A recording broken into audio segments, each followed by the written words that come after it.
हिंदुस्तान में ये अकीदा सदियों से चला आ रहा है कि ईश्वर बाद इंसानों की शक्ल में ज़हूर लेता है। उसी अकीदे के मुताबिक श्री रामचंद्र, श्री कृष्ण और महात्मा बुद्ध को ईश्वर के अवतार समझा जाता है। हिंदुस्तान में मजहबी पेशवाओं को ईश्वर के अवतार समझकर उनकी मूर्तियों को भगवान के रूप में पूजा भी गया। दुनिया भर में सबसे ज्यादा मूर्तियां महात्मा बुद्ध की बनाई गईं और श्री रामचंद्र और श्री कृष्ण से ज्यादा उनकी प्रस्तुत की गई, क्योंकि बुद्ध धर्म हिंदुस्तान से निकलकर पूरे मशरिक़ बैद में फैल गया था। महात्मा बुद्ध देवताओं के कायल न थे, खुदा को एक मानते और निजात आखिरवी पर यकीन रखते थे।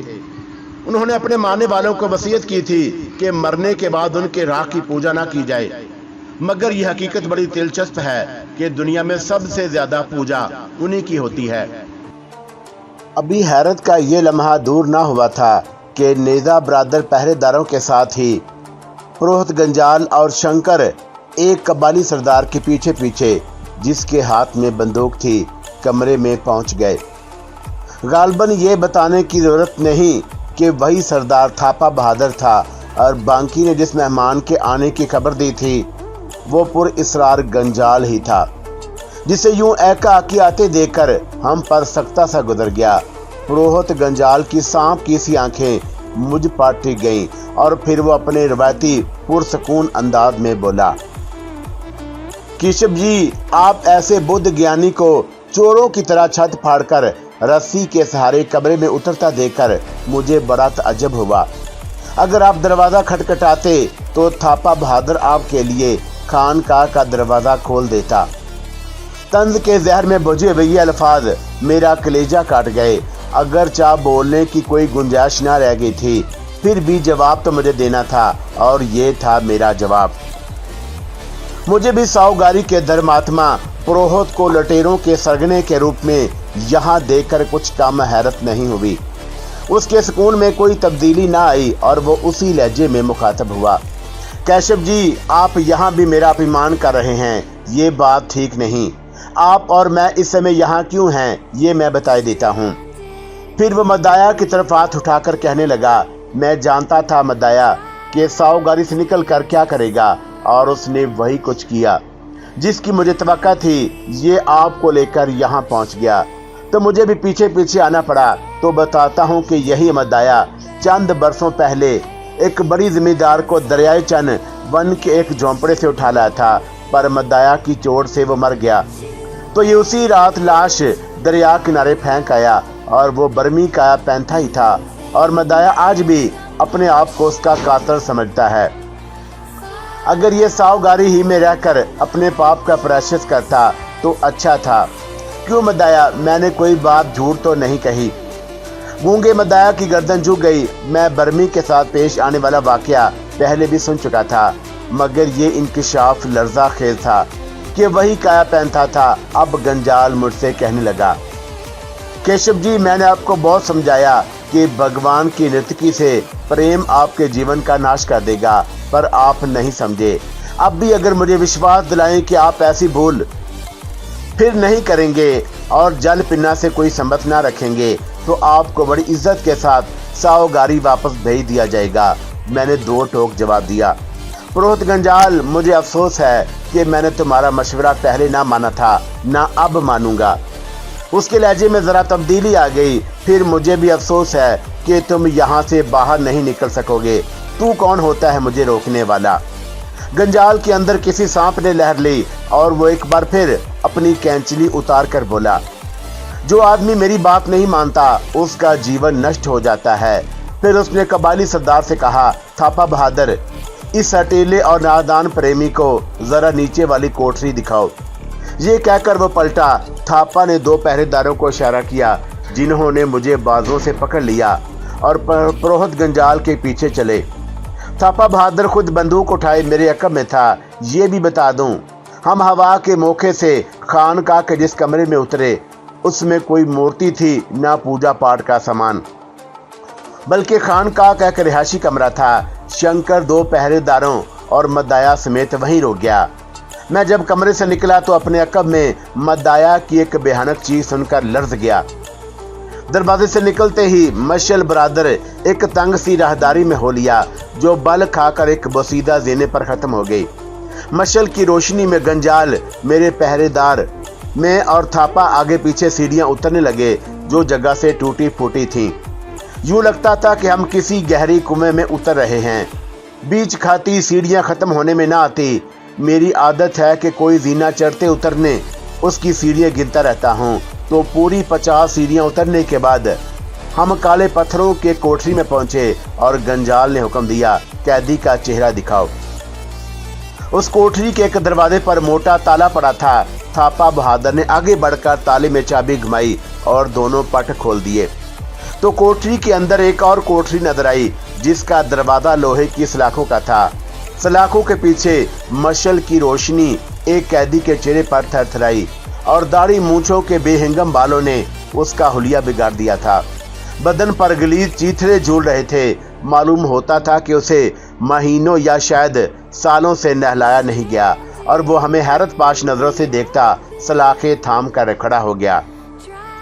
गंजाल के हुक्म पर दोनों पहरेदार मुझे उस बदनसीब कैदी के करीब ले आए जिसकी आंखों में हरमा नसीबी की बुझी राख के सिवा कुछ न था। पुरोहित गंजाल उसकी बदबख्ती पर एक नजर डालकर मुझसे कहने लगा, सावगारी के मंदिर में तुमने काया पैंथा के बारे में दूसरी बार पूछा था और मैं भी दूसरी बार जवाब दे रहा हूँ कि तुम इस समय हकामंती के जिम्मेदार काया पैंथा के सामने खड़े हो। ये अल्फाज मेरी कानों में किसी बम की तरह फटे। जहन में एक साथ 20 चीखों का शोर उठा और एक जबरदस्त बेंग के साथ मुझ पर सख्ता सा छा गया। मैं फटी फटी साकत आंखों से उस बदनसीब कैदी को देखने लगा। मगर तुमने कहा था काया पैंथा को मदाया ने मार डाला, गंजाल ने जहर आलूद लहजे में जवाब दिया। मदाया का यही विचार है। जल पिन्ना भी यही समझती है कि उसका बाप मर चुका क्योंकि काया पैंथा की आरती हकामती के शमशान में जला दी गई थी। मगर मैं जिस आदमी से इंतकाम लेता हूँ उसे जिंदा रखता हूँ और अंतकाल की हालत में डाल देता हूँ। वो लाश जो दरियाए चनवन के किनारे फेंकी गई किसी और आदमी की थी जिसका चेहरा बिगाड़ कर काया पैंथा के कपड़े पहना दिए गए थे। असल काया पैंथा को मैंने यहाँ भिजवा दिया जो कई बरस से इस कोठरी में अपना जीवन भोग रहा है। मैं गंजाल के संग दली पर दम खुद रह गया। वो कह रहा था, काया पैंथा ने मेरा कहा नहीं माना, तुमने भी नहीं माना। फिर वो कैदी से मुखातब हुआ जो हैरत ज़दा हमें देख रहा था। काया पैंथा, ये तुम्हारी बेटी जलपिन्ना का प्रेमी था, थारो कैशप है। इसे समझाओ कि भगवान की नर्तकी का पीछा छोड़ दे। थारो कैशप। काया पैंथा के होंठ फड़फड़ाए। जहन माजी के अंधेरों में डूबता चला गया और फिर वो बुरी तरह लर्जने कांपने लगा और उसके पूरे वजूद पर एक भौंचाल सा तारी हो गया। वो मुझे आंखें फाड़ फाड़ कर देख रहा था। उसी असना में थापा बहादुर ने लोहे का जंगला खोला और मुझे काया पैंथा की कोठरी में धकेल कर उसे फिर से मुतकफल कर दिया। गोया काया पैंथा की तरह मुझ पर भी बैरूनी दरवाजा बंद हो गया। अब पुरोहित गंजाल इंतहाई खतरनाक लहजे में बोला, थारो कैशप, तुम भगवान की एक मूर्ति का खोज लगाने सावगारी आए थे, प्रेम की लीला चर्चाने नहीं। तुमने मेरी बात ठुकरा दी। अब यहाँ बैठे जलपिन्ना के नाम की माला जपते रहो। मैं बरस 2 बरस बाद तुम्हारी खबर लेने आता रहूंगा। ये कहकर गंजाल थापा और पहरेदारों के साथ पलटा और कोठरी का 24 दरवाजा बंद कर दिया गया जिससे हम दोनों कब्र जैसे गहरे अंधेरे में डूब गए। काया पैंथा मुझे कंधों से पकड़े कह रहा था, क्या तुम रंगामती में रहने वाले चक्रवर्ती सहायक के भतीजे थे थारो कैशप? हाँ, चंद्रबाला की बहन कसम बाला अभी जीती है या? मैंने उसकी बात काट दी। मैं उसी की बिछड़ी आत्मा को ढूंढता फिर रहा हूँ। मेरे भगवान, वो किसी गहरे गम में डूब गया। मगर उसकी बातों के हवालों ने उस अमर की तस्दीक कर दी थी कि वो काया पैंथा है और उसी की तरह अब मैं भी गंजाल का कैदी था। पुरोहित गंजाल थापा बहादुर और पहरेदारों के जाते ही खानकाह के उस ज़ैर ज़मीन कोठरी में घोर अंधेरा छा गया जहां मुझे काया पैंथा के साथ कैद कर दिया गया था। यह अंधेरा मेरे अंदर भी था और बाहर भी। जिस तरह उस बंद कोठरी में कोई खिड़की, कोई मुखा और कोई दर्द भी ऐसी ना थी जहां से उजाले की कोई भूली भटकी किरण अंदर आ सकती, उसी तरह मेरे दिलो दिमाग की खिड़कियां भी जैसे किसी ने बंद कर दी और अंदर बाहर जानब तारीकी ही तारीकी थी। इस एहसास ने ज़हन माफ कर दिया कि मैं गंजाल के खतरनाक जाल में फंस गया हूँ और अब शायद कभी सूरज ना देख सकूंगा। ये एहसास काया पैंथा की तवील असीरी से पैदा हुआ, जो कमोबेश 5 बरस से उस बंदी घर में गिरफ्तार बला और बदतरीन हालत को पहुंच चुका था। और उसे एक नज़र देख लेने के बाद ये अंदाजा लगाना मुश्किल था कि वो अपने होशो हवास खो चुका या अभी उसमें सोचने समझने की कुव्वत बाकी है। उसकी ज़ाहरी हालत किसी पागल भिखारी की सी थी जिसके गंदे जिस्म पर चीथड़े झूल रहे थे। ये खानकाह की ये काल कोठरी जहां पहुंचने के लिए पूरी 50 सीढ़ियां उतरना पड़ी थीं, वादी की सतह से तकरीबन 38-40 फुट नीचे गोया नाफ जमीन में वाक़या थी और यहाँ से कोई आवाज ना तो ऊपर जा सकती थी ना ऊपर से नीचे आ सकती थी, क्योंकि महीब कुएं किसी गहराई के अलावा बीच में बंद दरवाजे हायल थे। कुछ देर पहले जब गंजाल के हुक्म पर मुझे उस कोठरी की बदनसीब कैदी का चेहरा दिखाया गया तो मैंने मशल की रोशनी में उसके सीले स्याह मगर मजबूत पत्थरों की चुनाई से भांप लिया था कि उन्हें तोड़कर फरार होना किसी आदमी के बस की बात नहीं। ये एक बेहानक कैद खाना था, बल्कि इस काल कोठरी को जिंदा मुर्दे की कब्र कहना ज्यादा मुनासिब होगा, जो बतन जमीन में उतरी हुई और अहराम मिस्र की मानद खौफ अंगेज थी, जिन्हें लाशें रखने के बाद चारों तरफ से बंद कर दिया जाता था। असल में ये एक गहरी और अंधेरी कब्र ही थी जहां काया पैंथा को 5 बरस से मुसलसल अजाब दिया जा रहा था। उसी अजाब कब्र ने उसके जिस्म और चेहरे का हुलिया बिगाड़ दिया। ना जाने वो किस जुर्म की सजा भुगत रहा था। दुनिया के साथ उसकी अपनी बेटी भी यही समझती थी कि वो मर चुका और उसकी आर्थी हकामती के शमशान में जलाई जा चुकी है, मगर काया पैंथा मुहज़्ज़ब दुनिया से कोसों दूर उस पहाड़ी खानकाह में जिंदा दरगोर था और अब मुझे भी अंधेरी कब्र में उसका हिस्सेदार बना दिया गया। कोई शख्स जो उस किस्म के गैर मामूली हालात से ना गुजरा हो, मेरी परेशानी और चिंता का अंदाजा नहीं लगा सकता। अचानक गिरफ्तारी और असीरी से मेरे असाब बुरी तरह झंझना उठे थे और कुछ सूझ नहीं रहा था कि अब क्या करना चाहिए। सावगारी से रवाना होते समय खतरे का एहसास तो जरूर था, मगर ये नहीं सोचा था कि जलपिना को रिहा कराने की मुहिम मेरी अपनी गिरफ्तारी पर खत्म होगी। इस बात पर भी ध्यान नहीं दिया था कि पहाड़ी खानकाह किसी जालिम जिम्मेदार के निजी बंदी घर से कहीं ज्यादा खौफनाक और भयानक होगी, जिसे देखते ही जिस्म पर कपकपी तारी हो जाती है। बाद कहानियों में प्राइवेट जेलों का लर्ज़ाखेज हाल पड़ा था, मगर ये ज़ैर ज़मीन काल कोठरी उनसे ज्यादा खौफनाक थी। मैं हैरान था कि कैदी यहाँ जिंदा कैसे रहता है। पुरोहित गंजाल मेरी तसव्वुर से बढ़कर खतरनाक और वहशी निकला था, जिसके नए रूप ने मुझे दहला दिया। मुझे अपनी बेवकूफ़ी या बदकिस्मती पर हैरान भी था और कड़ भी रहा था कि खुद उसके बनाए हुए बिल में आ घुसा हूँ, जहाँ से बाहर निकलने का कोई रास्ता नहीं। मेरी तरह का पैंथा भी खामोश और चुपचाप बैठा था, गालबन ये जान लेने के बाद कि मैं उसकी बेसहारा बेटी का प्रेमी और उसी को ढूंढता हुआ उस मुसीबत में आ फंसा हूँ। उसके होंठों को चुप सी लग गई और उसने मुझे रंगामती और चक्रवर्ती चाचा के बारे में पूछा और ये भी समझ गया था कि मैं उसका क्या लगता हूँ। उसी ताल्लुक से शायद मेरी असीरी के सदमे ने उसे गुमसुम कर दिया, क्योंकि उस काल कोठरी में दाखिल होने के बाद बाहर की दुनिया से मेरा संबंध टूट गया था। अब मैं यहाँ से निकल सकता था, ना जल पिन्ना की कोई मदद कर सकता था, जो इसी खानकाह के किसी कमरे में नाच भक्ति का चिल्ला काट रही थी। मैंने सोचा कि काया पैंथा मन ही मन में अपने और मेरे नसीबों को कोस रहा होगा और अंदर ही अंदर किसी शिकस्ता खंडर की तरह टूट फूट रहा होगा। हम दोनों एक ही कश्ती के सवार और एक ही कोठरी के बंदी थे। वो इस फिजा में सांस लेने और जीने का आदी था, जबकि अंधेरे और घुटन से मेरा दिल घबरा रहा था, डूब रहा था। नीचे ही नीचे मेरा आज का सारा दिन सफर और भाग दौड़ में गुजरा था।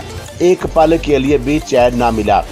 फिर कमांड के जरिए खाई फलांगने, अकबी दीवार चढ़ने और छत के मोखे की आहनी सलाखें उखाड़ के खानकाह के कमरे में उतरने से जिस्म फोड़े की तरह दुखने लगा था। ख्याल आया कि थकावट और रतगे से दिल घबराने लगा है और कुछ देर सो लूं तो जिस्म की थकन के साथ मन की बेकली दूर हो जाएगी, फिर कुछ सोच भी सकूंगा। कहते हैं नींद सूली पर भी आ जाती है, लेकिन आज रात इस गोरे गरीबा में जहां तकदीर ने मुझे धकेल दिया उसका गुजर शायद मुमकिन ना था, क्योंकि आंखों के दीवार चौपड़ खुले थे और खौफ की एक ठंडी ठंडी लहर पूरे शरीर में दौड़ती फिरती थी। आदमी को कितना ही गहरा सदमा क्यों ना पहुंचे, उसकी फितरत का असूल यह है कि किसी से दो बातें करके दिल का बोझ हल्का हो जाता है। मुझे और काया पैंथा को भी अपने दुख बांटने की जरूरत थी। सोचा नींद तो आएगी नहीं, क्यों ना बातें करके रात काटी जाए। वैसे भी मैं काया पैंथा की कैद का कारण जानना चाहता था कि पुरोहित गुंजाल उससे किस बात का बदला ले रहा है। मैंने उसका नाम लेकर आवाज दी, काया पैंथा क्या सोच रहे हो? अंधेरे में कुछ फासले पर उसका वजूद एक काले धब्बे की मानद नजर आता था, मगर उसने कोई जवाब नहीं दिया। तो मैंने फिर कहा, चुप क्यों हो गए, कुछ बोलो ना। फिर जवाब ना आया। फिर पूछा, क्या सो गए? मैं खुद हैरान था कि कोई आदमी इतनी जल्दी सो किस तरह सकता है। अभी 3-4 मिनट पहले वो मुझसे बातें कर रहा था, मगर उसकी मुसलसल चुप ने मुझे परेशान कर दिया। मैंने हाथ बढ़ाकर उसे झंझोड़ने और जगाने की कोशिश की। काया पैंथा, क्या मेरी बात का जवाब भी नहीं दोगे? मेरे हाथ लगते ही वो बिस्तर पर ढह गया। मैं चौंका और घबरा कर उसकी तरफ झपटा। अंधेरे में टटोल कर पकड़ा तो शरीर किसी मुर्दे की तरह ठंडा हो रहा था। जिस्म में जीवन की कोई गर्मी न थी। मेरे होश उड़ गए। मैं चिल्लाया, काया पैंथा, काया पैंथा, मगर बोलता कौन? और मैं इस ख्याल से कांप उठा कि शायद मर गया है। फिर कलाई पकड़ी और नब्बत ढूंढने लगा। पल दो पल तक कुछ पता न चला कि नब्बत चल रही है या बंद हो गई। हर आन चिंता बढ़ रही थी कि मेरी उंगली के नीचे जैसे कोई चिंटी सी रेंगती सरसराती महसूस हुई और उसके जिस्म में जीवन की लहर होले होले डूब रही थी। मुझे ठंडा पसीना आ गया। अब इस बात में कोई शुबा ना रहा कि उसने मुझे पहचान लिया और मेरी असीरी का दुख बर्दाश्त न कर सका था। उस ख्याल से कि उसके दिल को अचानक सदमा पहुंचा और उसकी तरह मैं भी नरक के कुएं में आ गिरा हूं और अब यहीं एड़ियां रगड़ता रहूंगा। उसी सदमे ने उसके होशो हवा छीन लिए और वो मुर्दा की तरह ठंडा हो गया था। एक ऐसे आदमी का मरना जिसे लोग बरसों से मुर्दा समझ रहे थे, जिसे मैंने गैर मुतवक्का तौर पर जिंदा देख लिया था, मेरे लिए इंतहाई तकलीफदा था। मैं नहीं चाहता था कि वो इस बेबसी और बेकसी की मौत मरे, मगर इस काल कोठरी में जहां हवा और उजाले का भी गुजर न था, मेरे पास उसके फौरी इलाज के लिए कुछ न था। घबराहट से मेरे हाथ पांव फूल गए। फिर भी हिम्मत करके अंधेरे में जल्द जल्द उसकी हथेलियां सहलाने लगा। साथ मन ही मन में प्रार्थना भी करता रहा, क्या भगवान, अगर तूने मुझे एक बदनसीब आदमी से मिला दिया है जो दुनिया के लिए मर चुका है, तो फिर उसे यूं मरने न दे और मेरे लिए जीता रख। शायद ये मेरी प्रार्थना का असर था जो दिल से निकली थी, या हाथ से हिलाने का नतीजा। उसके मुर्दा जिस्म में हरकत पैदा हुई। मैंने जल्दी से नब्बत टटोली तो किसी कीचवे की तरह होले होले सरकने लगी, मगर जिस्म अभी तक ठंडा था। मुझे कुछ हौसला हुआ। अभी मैंने माथा सहलाया, कानों की लोए मसली, फिर हाथों से ठंडे ठार पांव रगड़ने लगा, हत्ता के रगड़ से मेरे हाथ जल उठे। इस तरह काया पैंथा के शरीर में जीवन की गर्मी लौट आई और उसकी हलक से एक दिल खराज सी आह निकली। कोई और वक्त होता तो ये ठंडी दुख भरी आह सुनकर, जो उसके सितम रसीदा जिंदगी का बड़ा ही अलमनाक और मुक्त सिरसा नूहा था, मेरा दिल टुकड़े टुकड़े हो गया होता। मगर इस समय यही दुख मेरी सिसकी सुनकर मैं खुशी के मारे उछल गया, क्योंकि ये सिसकी या आह सर्द उसके जीवन का सबूत थी। और मैंने पांव सहलाते हुए पूछा, काया पैंथा, क्या तुम्हें होश आ गया? मेरी बात समझ रहे हो? हाँ, उसने बड़ी मध्यम आवाज में जवाब दिया, भगवान का शुक्र है। अगर तुम ना होते तो मैं मर जाता और शायद अच्छा होता। ये कहकर उसने उठने की कोशिश की, मगर मैंने उसे उठने नहीं दिया। अभी लेटे रहो, तुम्हें आराम की जरूरत है, आराम। और उसने फिर एक ठंडी आह भरी। ये लफ्ज मैंने बरसों के बाद सुना है, मगर उसके मैनी अब भूल चुका हूँ। गम न करो, मैं उसे तसल्ली देने लगा, तुमने दुख भोगे हैं, सुख भी पाओगे। सुख मेरे लिए इस जीवन में नहीं। ये कहते कहते उसकी आवाज भर आ गई और उसने फिर चुप साध ली। जैसे किसी बनूर में डूब रहा हो और मैं डरा कि कहीं दोबारा होश ना खो बैठे। उसने इतने दुख उठाए थे कि सुख का तस्वर ही भूल गया। अब उसके दिल में जीने की तमन्ना ना थी, मरने का खौफ ना था, मगर मैं चाहता था कि वो जिंदा रहे और एक बार फिर अपनी बेटी को देख ले और उस समय चुप रहने की बजाय कुछ न कुछ बोलता रहे, क्योंकि अंधेरे में जो मौत की तरह काला और भयानक था, सिर्फ बातचीत ही जिंदगी की अलामत थी और मुझे और मैं उसे देख ना सकता था। हमारे दरमियान आवाज ही जीवन का रास्ता था। मैंने कहा, तुम चुप क्यों हो गए, कुछ बोलते रहो ना। अंधेरे में सिर्फ एक सिसकी सुनाई दी और ऐसी जिगर खराश थी वह सिसकी कि मैं परेशान हो गया। उसे देखने की हसरत दो चंद हो गई। अचानक ख्याल आया कि मैं भी कैसा अहमक हूँ। मेरी ओवरकोट की जेब में टार्च मौजूद है और मैं रोशनी के लिए तरस रहा हूँ। मदाया बख्शू और मेरी गिरफ्तारी के बाद ना हमारी तलाशी ली गई, ना कोई चीज छीनी गई। जब पुरोहित गंजाल के इशारे पर मुझे काया पैंथा की कोठरी में धकेल कर बाहर ताला डाल दिया गया, तब भी किसी ने तलाशी की जरूरत ना समझी। हो सकता है कि थापा और उसके कबायली पहरेदारों को ख्याल ही ना आया हो कि मेरे पास कुछ ऐसी चीजें भी हो सकती हैं जिन्हें किसी कैसी कैदी के पास नहीं रहने दिया जाता, या फिर इस 38-40 फुट गहरे कुएं में किसी भी शय की कोई अहमियत ना थी। कुछ भी सही, इस ख्याल से मन को एक अजीब सी धारस मिली कि मेरी चीजें छीने नहीं गई। जेब में हाथ डालकर फौरन टार्च निकाली और रोशनी का दायरा काया पैंथा के चेहरे पर फेंका और वह अचानक रोशनी देखकर बुरी तरह चौंका। मैं भी दंग रह गया। उसका चेहरा कपास के फूल की मानद जर्द हो रहा था और आंखें आंसुओं से भीग गई थी। वो रो रहा था, मगर उन आंसुओं के अलावा मैंने उसकी आंखों में बदबख्ती की एक ऐसी परछाई भी देखी जो किसी वीरान और शिकस्ता खंडर का नसीब बन जाती है। काया पैंथा भी एक टूटा फूटा वीरान खंडर ही था। नागहां तेज रोशनी देखकर उसने हाथों से अपना चेहरा ढांप लिया और हैरत ज़दा सा बोला, अरे तुम्हारे पास बैटरी है? हाँ, साथ लेकर आया था, पहरेदारों ने छीनी नहीं, शायद जल्दी में भूल गए, जरा इसे बंद करो। मैंने टार्च बंद कर दी और वो उठकर काली दीवार के सहारे बैठ गया। काया पैंथा की ज़ाहरी हालत देखकर गुमान होता था कि इस कोठरी में कैद की सख्तियां सह सह कर पागल हो चुका है, मगर उसकी दिमागी हालत बिल्कुल ठीक थी। अलबत्ता अपनी रिहाइश से निराश और जीवन से बेजार था और उसके नज़दीक मरने जीने में कोई फर्क नहीं था। एक खास बात जिसका जिक्र ज़रूरी समझता हूँ, ये थी कि हमारे दरमियान सारी बातचीत बंगला भाषा में हुई। बर्मी होने के बावजूद वो बंगला बड़ी रवानी से बोलता था। चंद लम्हे अजीब सी खामोशी में गुजर गए। गालबन वो अपनी भीगी पलकें पूंझता और खुद को संभालता रहा। फिर कहने लगा, तुमने अपना नाम थारो कैसे बताया था ना? हाँ, मैं सोचने लगा कि शायद वो मुझसे जलपिना के बारे में पूछेगा। मैं उसे कैसे जानता हूँ, कब और कहाँ मिला था, मगर उसने जो कुछ पूछा वो मेरी तवक्का से ज्यादा हैरान कुन था। थारो कैशप, जानते हो कि मैं तुम्हारा क्या लगता हूँ? मैं चौंका, सोचा उसी से सुनूं क्या लगते हो। वो पनाहियत के लहजे में बोला, तुम्हारी एक मौसी थी चंद्रबाला, मैं उसका पति हूँ। तुम बहुत छोटे थे जब वो मेरे साथ बर्मा चली गई, मगर जिस दिन जलपिन्ना ने जन्म लिया उसी दिन चंद्रबाला हमेशा के लिए मुझसे रूठ गई। वो चाहती थी कि अगर उसके यहाँ बेटी हुई तो उसका ब्याह तुम्हारे साथ करेगी। वो बहुत चाहती थी तुम्हें, लेकिन उसे स्वर्गवास हुए 17 बरस हो चुके हैं। तो ये था काया पैंथा जो को कुछ भूला ना था। इस हौलनाक कैद ने उसकी ज़ाहरी हालत बिगाड़ दी, मगर जहन के माजी की यादें महू ना कर सकी। वो रिश्तों नातों को समझता, मुझे मेरे नाम से पहचानता, और यही इस बात का सबूत था कि अभी मरा नहीं, अंदर से जीता लगता है। अब जरूरी था कि मैं भी उसे कुछ बताऊं, कुछ कहूं, ताकि उसके मन में जीवन की तड़प और उस बंदी घर से निकलने की लगन पैदा हो। मगर सोच रहा था कि बात शुरू कहां से करूं। ना जाने उसने मेरी चुप का क्या नतीजा अखज़ किया। परेशान सा होकर कहने लगा, क्या तुम्हें मेरी बात पर विश्वास नहीं कि मैं रिश्ते में तुम्हारा मूसा हूँ? मुझे अपनी बात का आगाज मिल गया। मैं जानता हूँ कि तुम मेरे कौन हो और जलपिन्ना मेरी क्या लगती है, मगर सुना था कि मूसी चंद्रबाला के स्वर्गवास होने के बाद तुम भी परलोक सुधार चुके हो और जलपिन्ना इस दुनिया में अकेली है।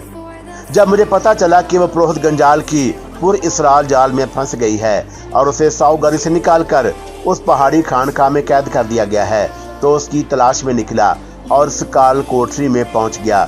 जहां जलपिना तो नहीं मिली तुम मिल गए। मगर तुम्हें जलपिन्ना का पता कैसे चला और किसने बताया कि तुम्हारा उससे कोई नाता है? मैंने कोट की जेब से जो ओवरकोट के नीचे पहन रखा था वो तस्वीर निकाली जो पहले स्वरूप जी को दिखा चुका था। दरअसल जब मैं अपने घर से साहूगारी के लिए रवाना हुआ तो ये तस्वीर जलपिन्ना को दिखाने के लिए साथ ले आया था ताकि वो जान ले कि हमारा आपस में क्या संबंध है। अब वही तस्वीर टारच की रोशनी में काया पैंथा के सामने कर दी। ये देखो, और मैं अपने रिश्ते नाते जेब में लिए फिरता हूँ। तस्वीर देखते ही वो हैरत और खुशी से मारे उछल पड़ा। तो ये चंद्रबाला और जिजम किस्म वाला की तस्वीर है और उसकी एक कॉपी तुम्हारी मौसी के पास भी थी। उसी तस्वीर से मुझे पता चला था कि जलपिन्ना से मेरा क्या नाता है, क्योंकि उसने हूबहू अपनी माँ की शक्ल पाई है। वो चंद लम्हे तस्वीर को बड़ी दिलचस्पी से देखता रहा। फिर अचानक काया मूसा ने टारच मेरे हाथ से ले ली। रोशनी में मेरा चेहरा बड़े गौर से देखने लगा और बोला, मैंने आज से पहले तुम्हें कभी नहीं देखा, मगर चंद्रबाला अक्सर तुम्हारा नाम लेती और तुम्हें याद करके रोया करती थी। उसने तुम्हें गोद में खिलाया और तुम्हारी परवरिश के लिए अस्पताल में नौकरी कर ली थी। अगर जीजा जी तुम्हें इसकी गोद से छीन ना लेते, उससे खफा ना होते, तो वह तुम्हें भी अपने साथ बर्मा ले जाती। पर भगवान को कुछ और ही मंजूर था। वो चल बसी और मेरा घर उजड़ गया। मुझे मेरी बेटी से, मेरी धरती से, हवा से, रोशनी से महरूम करके इस काल कोठरी में फेंक दिया गया। ये कहते कहते उसकी आवाज़ भरा गई और आंखों से आंसू बहने लगे। बदनसीबी काया पैंथा के रूप में मेरे सामने खड़ी थी। ये वो आदमी था जो मौत के अंधेरों में जी रहा था। उसके आंसू देखकर मेरी आत्मा कांप गई। अचानक उसने टार्च मेरे हवाले कर दी। इसे संभाल कर रखो और सेल ज़ाया ना करो। इस अंधेरे मकबरे में एक दूसरे को देखने के लिए कभी कभी हमें रोशनी की ज़रूरत होगी। मैंने टार्च बंद कर दी और तस्वीर जेब में रख ली। अचानक वो परेशान सा होकर बोला, मुझे डर है कि कहीं वो बैटरी तुमसे छीन ना ले, मगर मेरे पास तो कुछ और भी है। और क्या है? मैंने अपने कमर से बंधा हुआ खंजर निकाला और टार्च की रोशनी में उसे दिखाया और उसने हैरत और किसी अचंभे का इज़हार नहीं किया। कुछ और भी है। मैंने अपना हाथ उसकी तरफ बढ़ा दिया। वेस्टर्न की घड़ी और हीरे की ये अंगूठी है। जेब में कुछ नकदी भी होगी। खंजर बेकार है, मगर बैटरी रोशनी देती, घड़ी वक्त बताती, और नकदी या हीरे की अंगूठी किसी पहरेदार की वफादारी खरीद सकती है। ये चीजें कहीं छुपा दो, काम आएंगी। मगर ठहरो। वो इधर उधर पागलों की तरह देखकर कहने लगा, यहाँ तो उन्हें छुपाने की कोई जगह नहीं। मैंने टार्च की रोशनी में कोठरी की सपाट दीवारों को देखा जो स्याह रंग के पत्थर की भारी सिलोसी तामीर की गई। छत ऊंची थी जिसके शतीर और कड़ियों के तक रसाई नामुमकिन थी। ये मुहिब कैद खाना या तय खाना किसी रोशनदान या हवा के मौके से भी महरूम था। अकबी दीवार में फर्श जमीन से मिला हुआ एक छोटा सा चौबी कवाड़ नजर आया जिसे किसी डरबे का तख्ता हो। जो ही रोशनी उस पर पड़ी, काया पैंथा बताने लगा कि यह पेशाबगाह का रास्ता है। कवाड़ 2 फुट ऊंचा और 2 फुट ही चौड़ा था। मैंने हैरत से पूछा, इस रास्ते से गुजरते कैसे हो? चौपायों की तरह अपने हाथ और घुटने फर्श पर टेक कर चलना या रेंगना पड़ता है।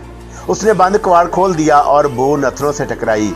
पीछे एक छोटा सा डरबा नुमा हुजरा था जिसे उस कोठरी की कैदी का बैतुल खला कहना चाहिए।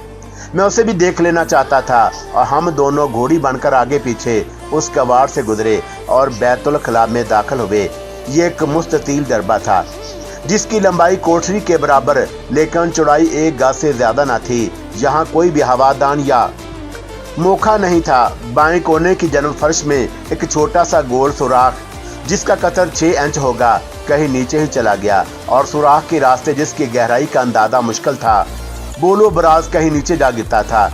इसी सुराख से बदबूदार हवा उस डरबे में दाखिल होती और कवाड़ खुलने पर काल कोठरी तक पहुंचती। रफा हाजत के बाद सफाई के लिए टीन का एक छोटा सा जांगलू डब्बा पड़ा था जिसमें मुश्किल से आधा गिलास पानी भर सकता था।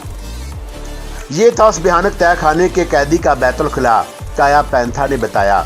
2 वक्त के खाने के साथ पीने का जो थोड़ा सा पानी मिलता है उसी से चंद घूंट रफा हाजत के लिए बचा लेता हूँ। हाथ मुंह धोने के लिए पानी नहीं मिलता, नहाने का तो सवाल ही पैदा नहीं होता। मुझे नहाए 5 बरस हो गए। मैं इस अज़ियतनाक ज़लील अजाब का जिक्र सुनकर कांप उठा। उस बंदी घर में कैदी को ताज़ा हवा, रोशनी और जिस्म की सफाई तक से महरूम करके जानवरों से भी बदतर बना दिया गया। ये कोई कानूनी जेल खाना नहीं था जहां कैदी को कोई इंसानी सहूलत मिल सकती। एक निजी कबायली बंदी घर था जिसमें किसी मुसीबत ज़दा को बंद कर देने का मतलब ही जीवन की सारी रातें छीन कर उसे बदतरीन अजियत देना और ये एहसास दिलाना था कि वो जानवरों से भी कम हैसियत रखता है। जानवरों को चारा पानी के साथ खुली हवा, रोशनी और नीले आकाश के नीचे जीने के बहुत से सामान हासिल होते हैं, मगर बतन ज़मीन के इस खौफनाक तहखाने का कैदी इन सारी चीज़ों से महरूम था। और अब काया पैंथा के साथ मुझे भी यह अजियतनाक अजाब भोगना था, मगर उस समय इन बातों पर सोच विचार करने की फुर्सत ना थी। मैं तो अपनी चीज़ें छुपाने के लिए जगह ढूंढ रहा था। काया पैंथा की तरह अब यह ख्याल मुझे भी परेशान करने लगा कि अगर थापा बहादुर के आदमी मेरी जामी तलाशी लेना भूल गए हैं तो हो सकता है वो सवेरे ही कोठरी में आ धमकें और ये चीज़ें छीन कर ले जाएं। उनकी आमद से पहले उन्हें किसी जगह महफूज कर देना ज़रूरी था, मगर इस डब्बे में कोई ऐसी जगह ना मिल सकी। चारों तरफ से मायूस होकर मुझे उस गोल सुराख का ख्याल आया जो बोलो बराज नीचे गिरने के लिए बनाया गया था। मैंने नाक पर रुमाल रखा और टार्च की रोशनी में झुककर देखने लगा। उसके अंदर कहीं कोई खड या मोरी हो जहां कहीं कोई छुपाया जा सके, मगर वो बेअंदाज गहरा, पाइप की तरह सीधा और कोई 20 फुट नीचे जाकर कुछ टेढ़ा हो गया था। उस गंदे सुराख से चौंका हवा ऊपर आ रही थी, इसलिए ज़रूर उसका निचला दहाना किसी खिला में वाक़या था। मुमकिन है नीचे कोई बहुत बड़ा गड्ढा हो।